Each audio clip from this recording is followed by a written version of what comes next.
Right near.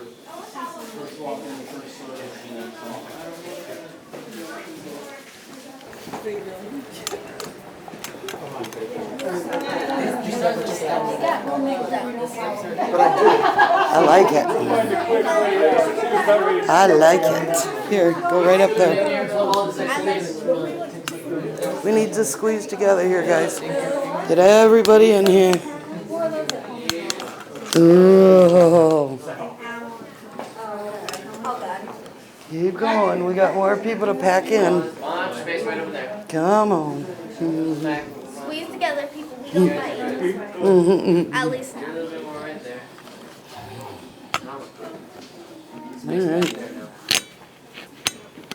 At least I don't fight.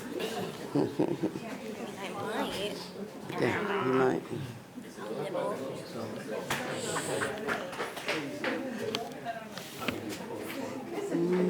Couple more left. That's deep. Excellent. So, my name is Mike. I'll be your tour guide for today. Before we go down into the cave, there's a couple rules. First rule, don't touch anything in the cave. This includes the ceiling. The natural oils on your skin will stunt the growth of the formations in the cave for a very long time. So don't do that. Second rule, don't leave anything in the cave. So don't leave any food or trash or small children or anything like that in the cave. Kind of makes a mess of things. Third rule, don't take anything out of the cave unless you brought it in with you. So if you find like a shiny rock or a stalactite or something lying on the ground, leave it in the cave. There's already been enough damage done to this cave. Now these stairs were built back in 1870, and back then they didn't quite care as much for people's safety. So right towards the middle they get just a little bit steep and narrow. And immediately afterwards the ceiling gets very low. So you're going to have to watch your head and your feet at the same time. So just be careful about that and use the handrails to go down. Follow me.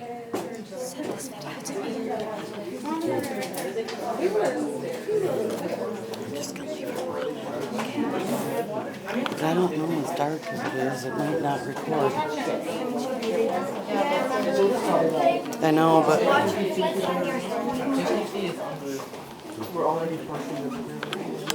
Yeah,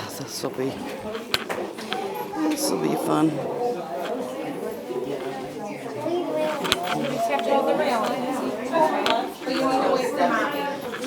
You gotta love electrical tape. This is cold.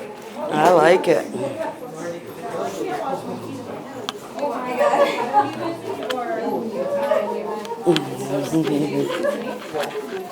Be careful, man. There, right here's that step. Yeah, this is what he's talking about. So. Well, I'm short enough. I don't have to do that. Yeah, that's true. Oh my god. And be careful. I'm so glad Papa did not come down here. This railing gets slick. So. Oh my god. Oh, feels good. I cannot be way up and way down. Oh my god, I should have brought my jacket. See, told you me Mom would need my jacket. What, you told me to leave it in the car. It's freezing in here. You were gonna what? Because we're underground, isn't it? Look at above you.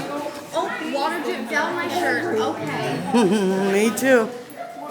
Is this like we're under the dirt mat? We're under the ground, yeah. Are we under the actual dirt? Yeah. Oh my god. That is cool right there. This is awesome. That is really cool. Yeah, it is. You getting pictures? Because I'm getting video. I'm getting video. We need pictures. I have to use my... This is natural rainwater that has filtered through the rocks and of course fallen off the ceiling. Now as it filters through the rocks, it collects minerals such as calcium and iron. And as it falls off the ceiling, it leaves some of those minerals behind to form these hangy downy things. These are called stalactites. specifically soda straw stalactites, because they're very narrow and hollow in the middle. They grow about 1 to 2 inches every 300 or 400 years, or 0 to 0 inches if you touch them. Below them we have our stalagmites. Normally they would be much taller and pointed toward the ceiling, but all of ours are kind of short and stumpy and sad. This is because back in 1870, the original owner of the cave thought it would be a great idea to cut the tops off all the stalagmites and some of the larger stalactites and sell them in the gift shop for 10 to 20 cents a piece, thinking that they would grow back the next season. Obviously they didn't. Stalagmites only grow about 2 or 3 inches every 300 or 400 years. Now he did leave us with some cave art. Like right over here we got the cave lion, with his head there, and his mane, and his body, and his tail. See it? Now I think you're crazy, because I see a basset hound with a big floppy ear there. Which makes a lot more sense. In front of the cave lion or basset hound, we have our cave turtle Steve. He's having a staring contest with the lion. You can place your bets upstairs on the winner. And behind the turtle, you might even see Homer Simpson taking a nap. But it's a bit easier to see him if you visited the winery before you came here. Yeah. Any questions?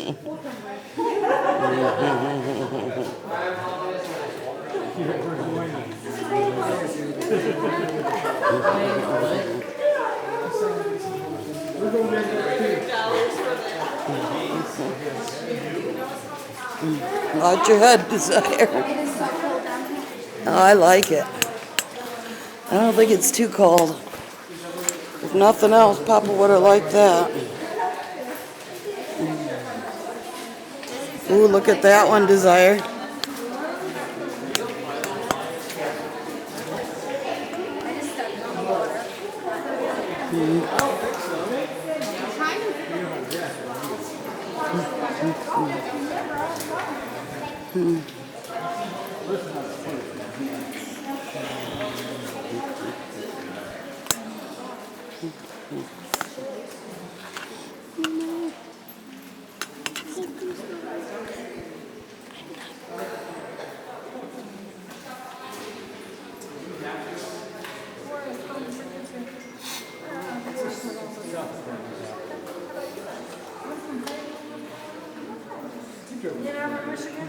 Those are back to this way a little bit more.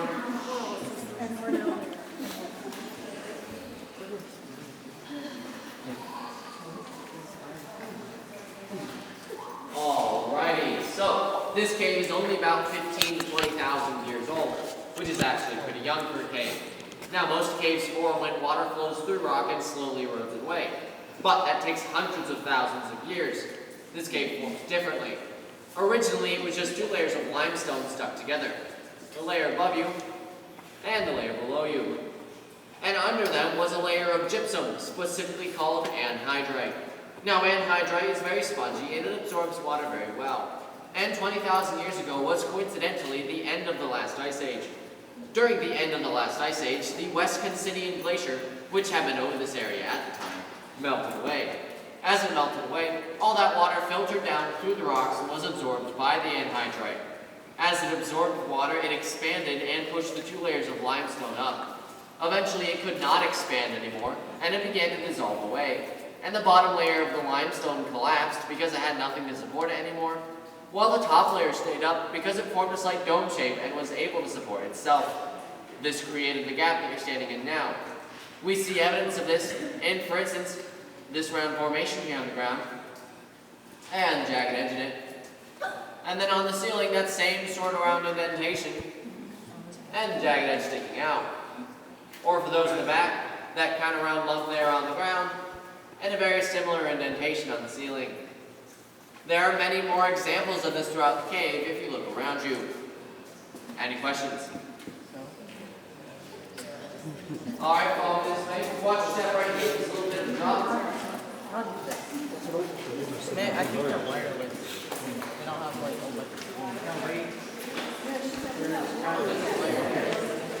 oh yeah. I think it also makes it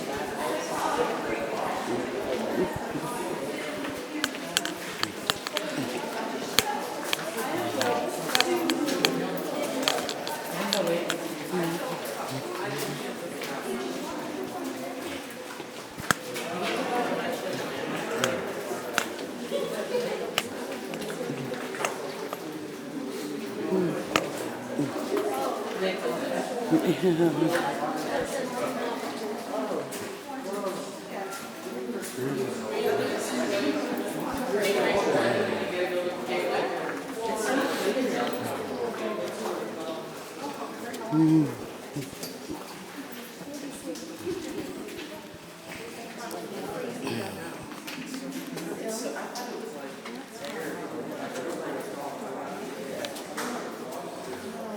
covered in water.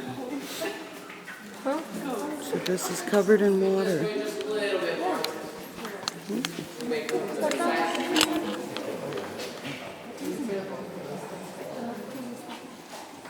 Oh, hello, Mima. Alrighty, so this here is our wonderful cave lake. Anybody want to make a guess as to how deep it is, perhaps? There? 30 feet. 30 feet's a little deep. 25 feet. 5 feet is correct. About 5 feet right there. On average, our cave lake is between 5 to 7 feet deep, and can get as deep as 10 feet way in the back. Now, it doesn't quite look that deep because as this water here gets filtered through the rocks, it becomes very clean and clear. And while it sits in this pool here, it stays very still and is able to act as a sort of magnifying glass, making the bottom of the cave lake look a little bit closer than it actually is.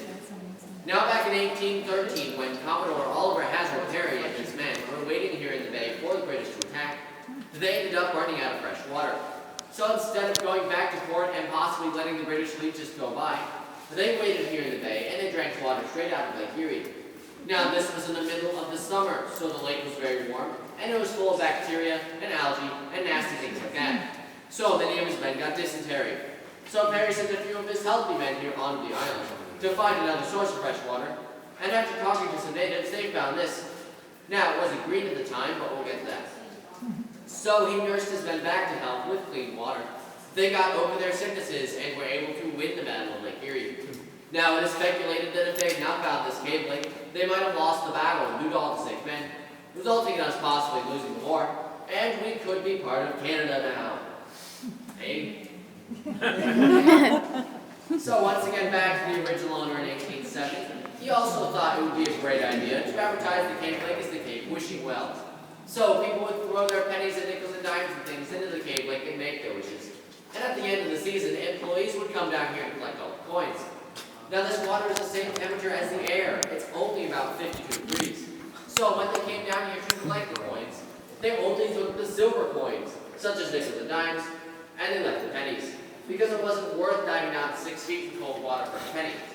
Now since all those pennies made of copper back then, all that copper corroded away into the water and left that permanent green tint you see now. Any questions? Alright, so unfortunately this next part of the cave is a little bit too small, and this room's a little too big to fit down there. Plus there's not really a whole lot to see down there anyways. So we're just going to talk about it out here. That part of the cave back there is called Perry's bedroom. Now Commodore Perry never actually slept in there. We just call it that because it's a small sort of cozy area of the cave. Now that part of the cave formed, but the floor that you're standing on right now fell down. And these rocks right here, which were originally part of the floor, got wedged on these rocks right here. So they just created a little tiny room back there. Exciting. Anyways, way in the back of the cave lake down there, half hidden behind some rocks and kind of impossible to see anyways, is a small hole in the wall. We call it our subaquatic entrance. Back in 1993, we sent a few divers down into that little tunnel to see where it led. They were hoping to find another cave or an entrance to Lake Erie or, something cool like that. But they didn't find that. They found that the tunnel went down about 40 feet and then turned off to the left for another 100 feet before it ended in a dead end. Now they also found stalactites down there. Now stalactites only form when water drips off the surface, and water obviously cannot drip underwater. That only works in SpongeBob. So that means the level of the cave lake and thus the level of Lake Erie as they rise and fall together must have been at some point at least 40 feet lower than it is today. Now the deepest part of the lake right where we are is only about 32 feet. So that means that at some point there was no lake around here at all, and all the islands were just hills. Now also back there is a pipe above the water that leads out the back of the room. And you can see it going all the way along the back of the cave, leading out of the entrance. That pipe used to lead to the old Hotel Victory. Now what they would do is they would pump our wonderful Cave Lake water through the pipe through the hotel, where they would heat it up and put it in their miracle healing spas. There, they said that if you sat in this water long enough, and of course paid them enough money, you could cure it of any ailment or disease or injury or, anything like that. But obviously it didn't work. It's just Cave Lake water. So basically it was just a bunch of sick people sitting in a hot tub together. Now, unfortunately, in 1919, the Hotel Victory burned down due to mysterious causes. Now, it was the largest hotel at the time, had almost 900 rooms, had one of the first co-ed swimming pools, had running water and electricity, and was entirely built out of wood. So if you go to the state park today, you might find some of the foundations of that building, that first co-ed swimming pool, and not a whole lot else. Now, it is said that the fire was so large that at one point you could have seen the light of it all the way to Detroit, Michigan. It was pretty big. Any questions? Alright, everyone turn around, scoot that way. No, not leaving the cave yet, it's still stuck with me. Excuse me. And this way.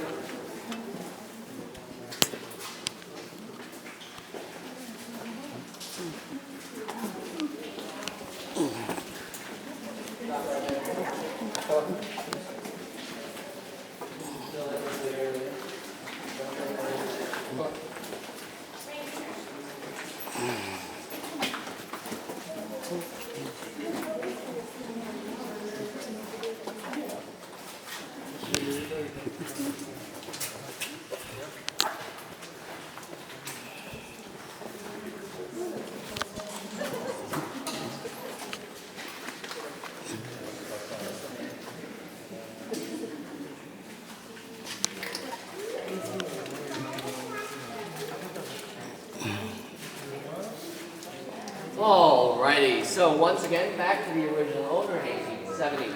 When they were giving tours of this cave, they didn't have these wonderful stalagmites we have now. They had oil lanterns to light their tours, such as the one right back there. Now they're oil lanterns, so obviously they burn oil, and they give off smoke and soot and nasty things like that. And since we're in a cave, there's nowhere for it to go, so it sticks to the ceiling. This is an original hook where one of the lanterns used to hang. Now one might think you could scrub all that nastiness off the ceiling and it'd be all nice and shiny and clean. But unfortunately, if we were to do that, we would cause more damage than we would help. So we have to let the cave clean itself off naturally, which could take thousands of years.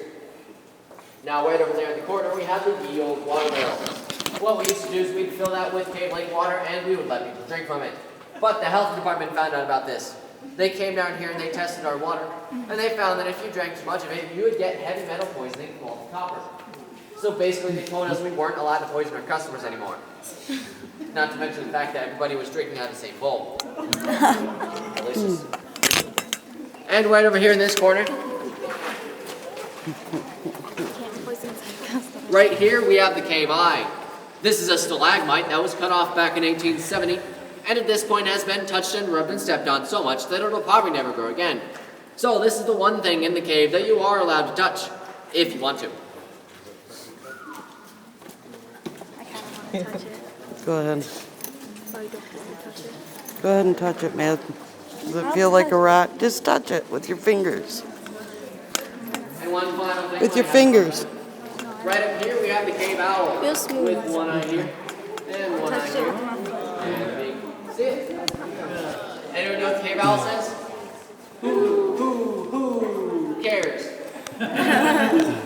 So that awful joke is unfortunately the end of our tour. If you have any last minute questions, now would be the time to ask them before we head out of here.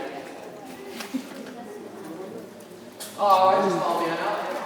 If you think of anything, you can ask me at any time. Then you can touch the eye on your way past it.